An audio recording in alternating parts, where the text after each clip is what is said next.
Parlez-moi d'IA. Mesdames et messieurs, bonjour. Je suis un super ordinateur Carl, cerveau analytique de recherche et de liaison. C'est une machine qui ressent les choses. On nous raconte n'importe quoi sur l'IA. Alors, qu'est-ce que tu en dis, Kit? Moi, je n'en dis rien du tout. Que la créativité, elle reste du côté de l'humain. Bonjour à toutes et à tous, je suis Jean-Philippe Clément, bienvenue sur Parlez-moi d'IA. Merci Jérôme Sorel à la réalisation de cette émission. Jérôme, cette semaine, je vais te présenter Albert. C'est le nom de code d'un projet, des modèles d'IA génératifs spécialement déployés et entraînés par les services publics. Oui monsieur, l'administration française configure ses propres outils d'IA pour mieux servir ses administrés. Vous êtes bien sur Cause Commune, la radio des possibles, c'est Parlez-moi d'IA, nous avons 30 minutes pour essayer de mieux comprendre ces nouveaux outils sous leurs aspects sociétaux, culturels, sociaux, éthiques et pourquoi pas politiques. Cause Commune que vous pouvez retrouver sur le web bien sûr, cause-commune au singulier.fm et sur son app mobile, la bande FM 93.1 et le DAB+, et sur podcast, votre plateforme préférée, n'hésitez pas à poser un petit like, un petit partage. C'est notre seule récompense. Et en plus, ça va manipuler les algorithmes. Et forcément, c'est cool de manipuler les algorithmes. Alors, on va donc faire la connaissance aujourd'hui d'Albert. Le programme, qui recherche et qui cherche à mettre en place l'IA générative au service des services publics. Concrètement, comment l'État va utiliser l'IA générative? Comment ces nouveaux outils peuvent aider les agents publics à mieux servir les usagers? Et tout cela, arriverons-nous à le faire tout en restant indépendants des grands acteurs numériques? Sommes-nous souverains dans l'usage de l'IA par les services publics? Avons-nous vraiment les compétences au sein de l'État pour réaliser ce type de projet? Plein de questions, ce sujet. Notre invité du jour est ingénieur, mathématicien, spécialiste en data science. Il s'appelle pas Albert. Il est aujourd'hui responsable scientifique et technique à la direction interministérielle du numérique, la DINUM, où il s'occupe de développer et de déployer des algorithmes au sein des services publics. Bonjour Pierre-Étienne Devineau. Bonjour Jean-Philippe. Merci d'être avec nous à distance. Alors, Pierre-Étienne, parlez-moi d'IA. Si vous deviez expliquer à votre grand-mère ce qu'est Albert et ce sur quoi vous travaillez, comment vous pourriez le résumer ? Alors, je dirais à ma grand-mère que c'est un logiciel qui vient lire des textes, essaye de les analyser et propose soit un résumé du texte, soit de répondre à des questions sur le texte. D'accord. Et du coup, c'est quelque chose qui a été développé par la DINUM, c'est un projet DINUM. D'abord une expérimentation ? Absolument. Donc c'est une expérimentation qui cherche à repartir des modèles, ce qu'on appelle les modèles fondations, donc des modèles d'IA grand public et libre d'utilisation, pour les modifier en leur donnant à voir les données d'administration, des documentations, des fiches techniques, etc., produites par les services publics, de sorte à ce que cette IA va s'en imprégner et être en mesure de répondre à des questions sur cette base. Et donc on dit que c'est une expérimentation, puisqu'on a commencé à l'utiliser notamment ce qu'on appelle les maisons France Service, qui sont, disons, les sortes de guichets où les Françaises Français peuvent se rendre pour se faire aider dans leur démarche administrative. Alors vous avez commencé à le dire, donc qu'est-ce que ça permet de faire ces dispositifs techniques d'IA pour l'administration française? C'est utile à quoi? C'est quel type de grands cas? Alors sans forcément rentrer dans les cas d'usage et dans les clients, mais par grande catégorie en fait, ça permet de faire quoi? Alors par grande catégorie, tout ce que ces logiciels ont en commun, c'est qu'ils permettent d'analyser des textes. Et donc une fois qu'on est en mesure d'analyser des textes, on peut aussi générer d'autres textes, produire des textes. Donc les grands usages qu'on a derrière, nous, c'est de pouvoir répondre à des questions sur la base d'une base de documentaire. De connaissances, Et c'est une base de connaissances, vous fournissez tout un ensemble de sources d'informations et l'algorithme va trouver dans ces sources le passage qui répond le mieux à votre question et vous proposer une petite synthèse de la réponse. Une autre grande famille de cas d'usage, c'est de proposer des résumés. Vous fournissez un document de plusieurs dizaines de pages et l'outil vous propose un résumé en une page, une demi-page, tout ça c'est paramétrable. Ou encore de prendre plusieurs documents qui ont chacun leur plan et de proposer une sorte de synthèse qui les combine. Donc c'est Oui. bon là, du coup, au niveau des concours de la fonction publique, il n'y a plus besoin de réviser la note de synthèse. C'est désormais Albert Alors, qui fait les notes de synthèse de l'administration Heureusement française. non. Heureusement non. Non. Donc on parle dans les deux cas d'outils d'aide. Donc un outil d'aide à la rédaction et un outil d'aide à la recherche d'informations. D'accord. Et c'est vraiment, il faut vraiment le voir comme un assistant qui se perfectionne petit à petit, mais qui n'aura jamais vocation à remplacer le travail de l'agent public. D'accord. Simplement de l'aider. Mais du coup, vous lui avez quand même montré beaucoup de notes de synthèse, beaucoup de documents administratifs, et il va avoir la capacité de générer du texte sous cette forme-là, cette forme très significative de l'administration, qui est très factuelle, qui est très... il va pouvoir le faire, ça. Il va quand même dans la forme pouvoir respecter la note de synthèse et la manière de faire, quoi. C'est l'exercice qu'on est en train de se donner, mais sachant que selon le service, il peut y avoir aussi différentes grandes cultures de la note de synthèse. Ah. Donc on essaye de naviguer entre ces cultures pour apprendre un petit peu le substrat commun entre toutes ces notes. Il y a des subtilités entre Bercy et les autres ministères, c'est ça que vous voulez dire? Alors, pas forcément exactement entre Bercy et les autres ministères, mais il peut y avoir une subtilité sur le type de plan, sur la longueur. Donc ce qu'on essaie de faire, c'est de partir avec quelques administrations pilotes pour faire ce premier outil de note de synthèse sur mesure avec elle, et ensuite on va le généraliser. Alors justement, si on fait un peu le tour de vos clients de l'expérimentation, ceux qui ont dit ok, moi je veux bien partir tester ces outils-là, qui sont ces clients et comment concrètement ils utilisent l'outil? Alors c'est principalement des administrations de l'État central, même si on a quelques collectivités qui sont intéressées et qu'on embarque petit à petit. Ah, qui vont arriver, Donc, ouais. Qui vont arriver. Les deux premières administrations avec lesquelles on a travaillé, c'est l'Agence nationale de cohésion des territoires via le réseau des maisons France Service. Alors c'est quoi les réseaux des maisons France Service? Ça sert à quoi en théorie?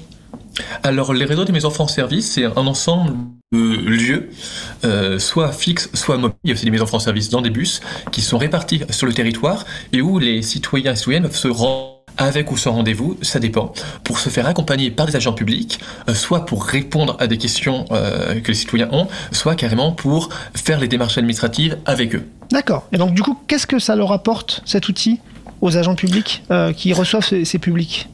Alors là, on a l'outil qu'on est en train d'expérimenter dans les maisons France Service. C'est un outil qui est adapté aux situations où les citoyens ont pris rendez-vous et au moment de leur prise de rendez-vous ont indiqué je voudrais être aidé sur tel ou tel genre de choses. Ouais.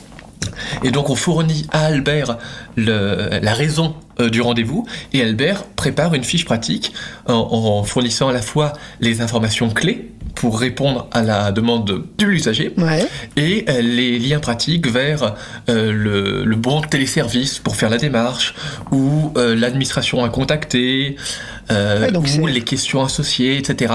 Et donc à chaque fois l'exercice, quand Albert fournit une réponse, c'est qu'il puisse donner la source de sa réponse. Oui, ça c'est pas courant d'ailleurs en IA générative d'arriver à remonter sur une source potentielle. C'est pas courant, mais c'est de plus en plus courant. D'accord. C'est ce processus, alors c'est un nom anglais, ça s'appelle la Retrieval Augmented Generation, Ouais. donc la génération augmentée par le fait de retrouver des informations. Ouais. Et donc ça marche en deux temps. D'abord, vous prenez cette base de connaissances, donc cette base de documents, et vous l'analysez pour détecter de quoi parle chaque paragraphe. Puis vous enregistrez le sens, ce qu'on appelle la reconnaissance sémantique. Ouais. Donc vous enregistrez chaque paragraphe avec, on va dire, des étiquettes qui correspondent à ce dont il parle. Et ensuite, quand vous venez poser des questions à Albert, Albert va chercher dans toutes les étiquettes qu'il a fabriquées lesquelles semblent les plus proches de votre question. D'accord. Et donc c'est ces textes-là qui va relire au moment de répondre à votre question, et donc il va vous répondre sur la base de ces extraits les plus pertinents.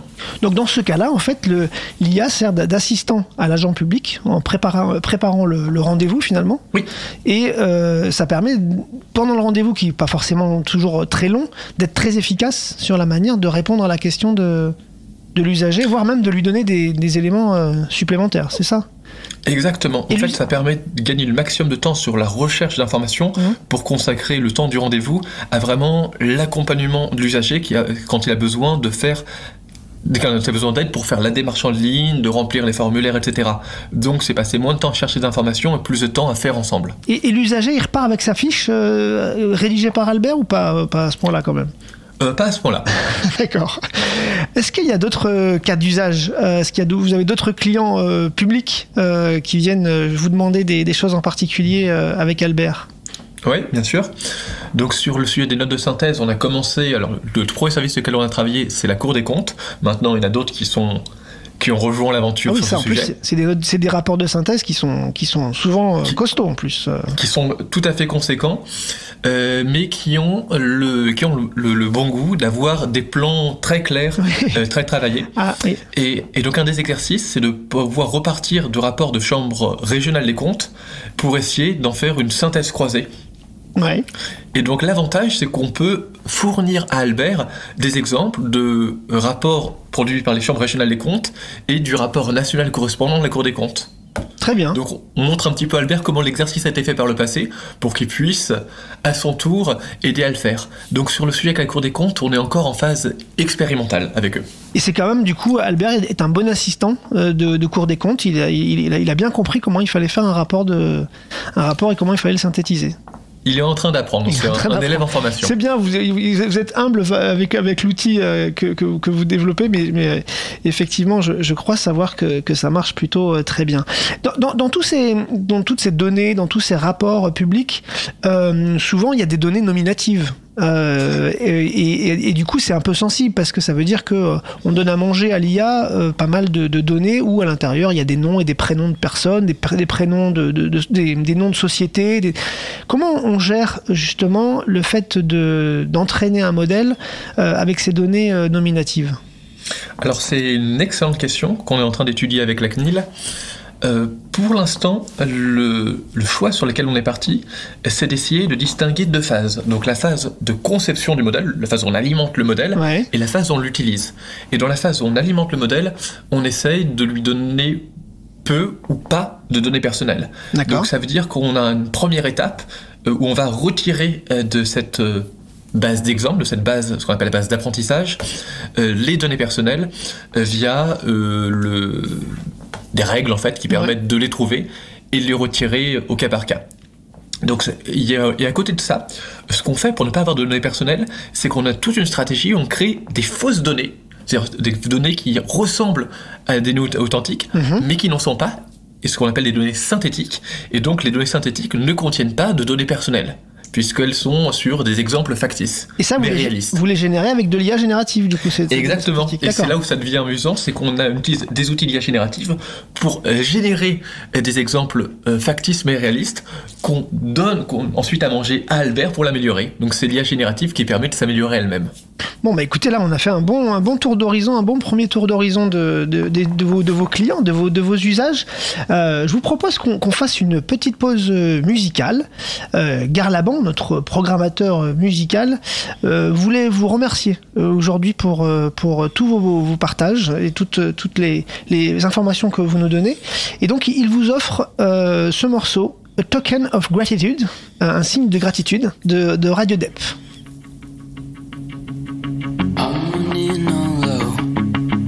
Pushing me out.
Merci Radio Dep, merci Garlaban. Vous êtes toujours sur Cause Commune, en FM 93.1 à Paris, toujours Parlez-moi d'IA, toujours l'épisode consacré à la découverte d'Albert, le dispositif d'IA génératif conçu et déployé par le service public français, avec Pierre-Étienne Devineau, l'un des chefs d'orchestre du dispositif. Alors Pierre-Étienne, figurez-vous que Jérôme a une question, et donc il a le droit à une question dans l'émission. Excellent. Voilà.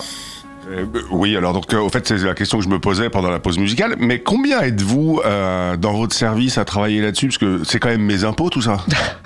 Alors c'est une très très bonne question. Donc avec vos impôts, on rémunère en ce moment entre 10 et 15 personnes au sein du service Etalab qui est en charge du développement d'Albert. Très bien. Et moi, je vais continuer du coup justement sur ce que vous faites et sur le dispositif technique qui est derrière le programme. On a parlé donc des modèles. Donc vous utilisez des modèles existants. Vous n'avez pas créé des modèles fondationnels pour ça.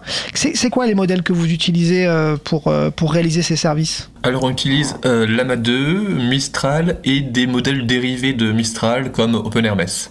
D'accord. C'est des modèles open source, je crois. Absolument, donc les modèles Mistral en particulier et ses dérivés sont des modèles qui ont une licence Apache, donc c'est une licence qui nous permet de les réutiliser librement et c'est quelque chose qui est fondamental pour nous, pour notre autonomie stratégique. Nous aussi, on est très sensible à l'open source sur Cause Commune, je vous rappelle les émissions de Libre à vous sur le sujet. Donc Llama 2 c'est le modèle open source développé par Meta, la boîte de Facebook, et Mistral c'est un acteur français quasiment, enfin qui a à peu près même pas un an maintenant, c'est ça ? Oui, c'est ça. Et donc du coup, comment essayez de nous expliquer ? Moi, j'essaie de comprendre. Donc, c'est des modèles qui sont publiés quelque part, c'est-à-dire que vous pouvez aller les chercher comme ça, vous pouvez aller les récupérer. Absolument. Et alors comment ça se passe ? Vous les récupérez, qu'est-ce qui se passe après du coup ? Donc en fait on commence par les récupérer et ensuite on va vouloir les transformer un petit peu. Et pour les transformer on fait ce qu'on appelle du fine-tuning. Ouais. Donc on va prendre les données de l'administration qu'on a préparées, par exemple les exemples de résumé ou les exemples de questions-réponses sourcées qu'on a fabriquées à l'avance à partir des fiches d'information, et on vient modifier 1% du modèle à peu près avec ces données pour déplacer un peu la manière dont le modèle fonctionne. Oui, c'est ça. C'est-à-dire que le modèle, à 99%, il fonctionne déjà. Vous pouvez déjà lui parler, vous pouvez déjà interagir avec lui. Mais pour qu'il soit meilleur, finalement, dans la fonction dans laquelle vous allez lui demander de travailler, vous lui donnez des données supplémentaires et des éléments supplémentaires, c'est ça ? Exactement. Et en fait, les éléments supplémentaires qu'on lui donne, alors déjà, ça va l'aider à mieux parler français, à mieux maîtriser le langage administratif aussi, pour essayer de bien le comprendre et pourquoi pas de bien le restituer. C'est une langue à part. C'est une langue à part. C'est une langue à part. Et c'est une langue à part, il est important de bien la comprendre et de bien comprendre son vocabulaire aussi.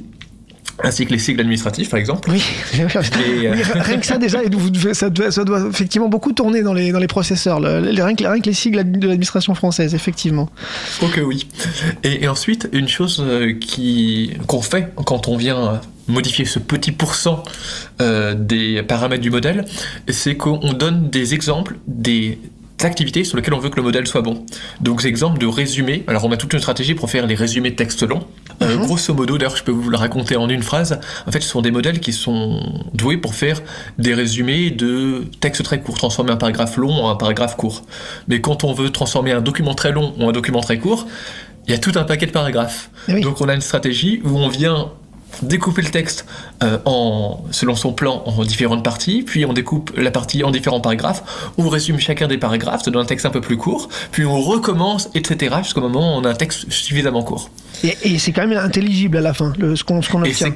Et c'est quand même intelligible, absolument. D'accord. Et ça, alors, pour bien comprendre encore une fois, toutes ces opérations techniques, vous les faites sur quel type d'infrastructure ? C'est-à-dire qu'on récupère un modèle, donc on récupère un code source, quelque part, sur un repository, sur Internet, publié par Llama et Mistral. Je sais pas où est-ce qu'ils publient d'ailleurs, Llama et Mistral. Ils publient comme tout le monde sur GitHub ou...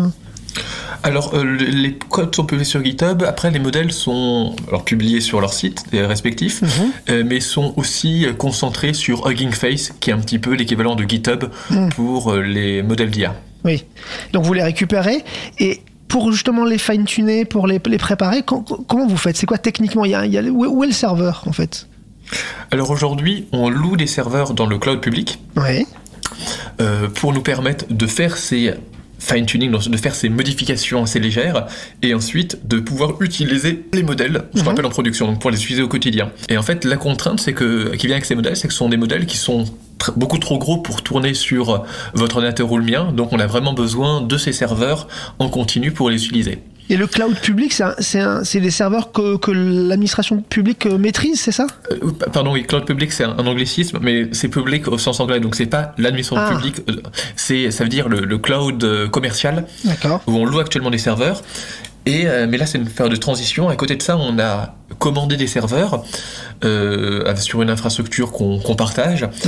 Et donc, sur ces serveurs qui vont réellement appartenir à l'administration publique, on pourra faire tourner nos modèles à l'avenir. D'accord. Et juste par curiosité, aujourd'hui, vous allez chez quel type de prestataire pour faire ça ?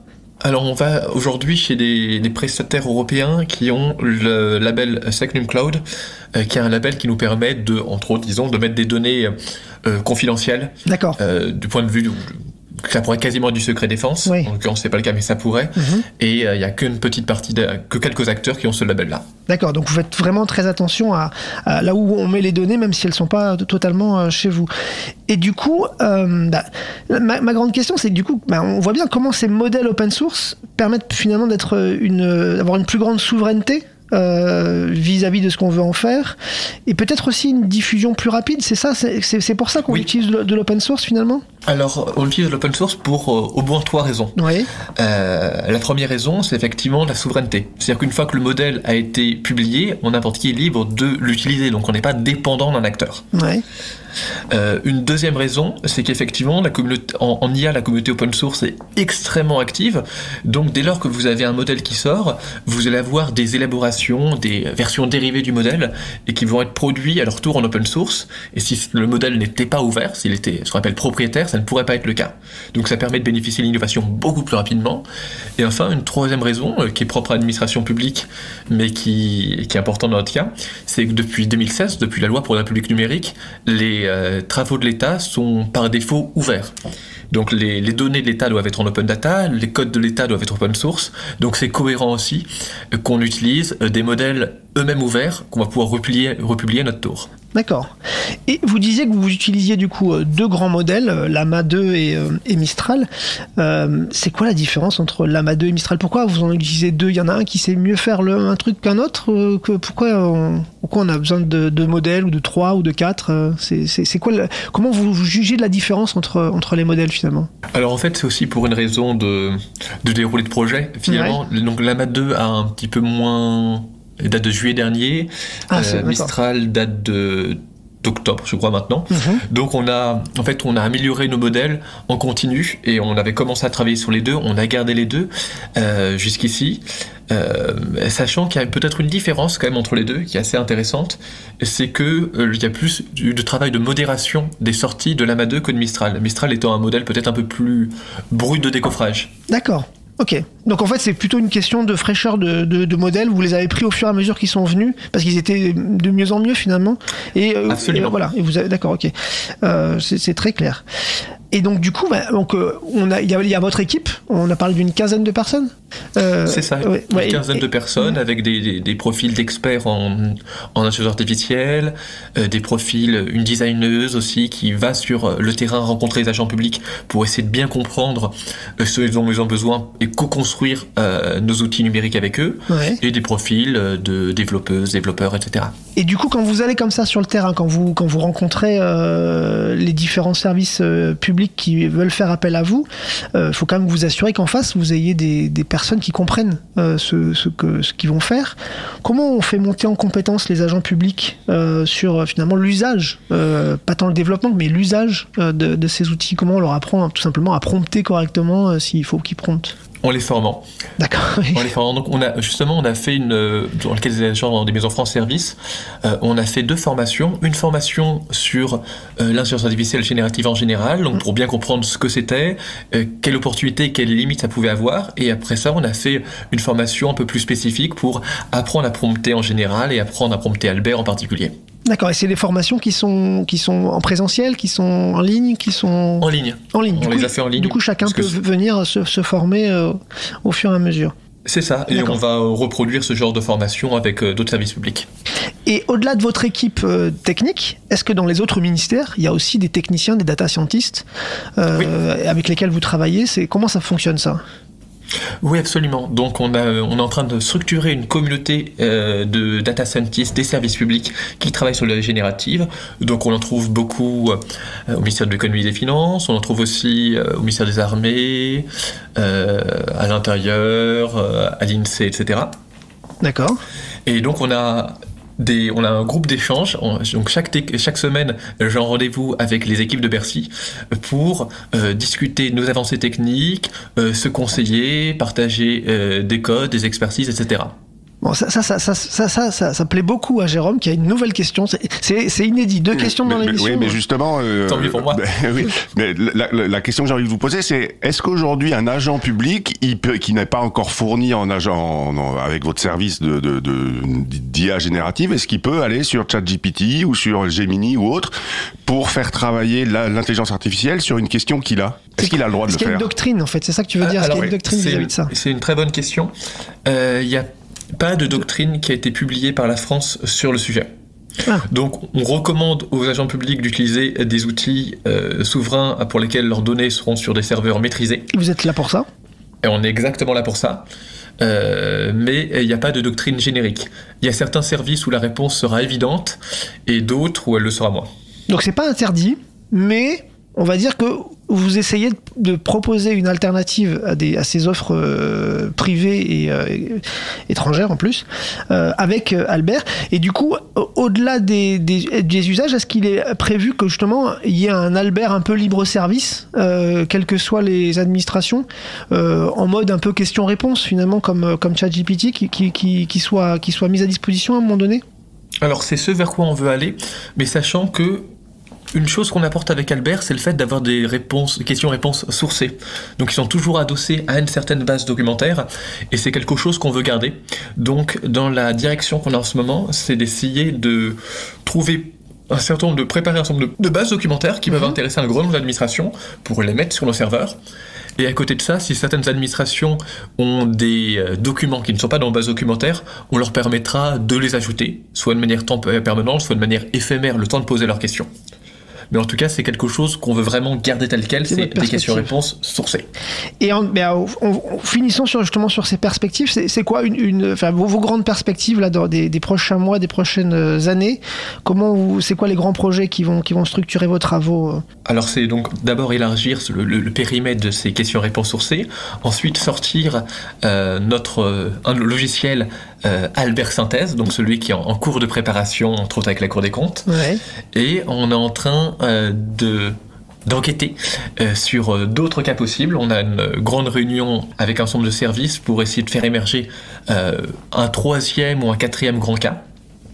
Et on a des pistes sur la simplification du langage administratif, mais c'est encore à confirmer. Ah bah écoutez, ça c'est très intéressant.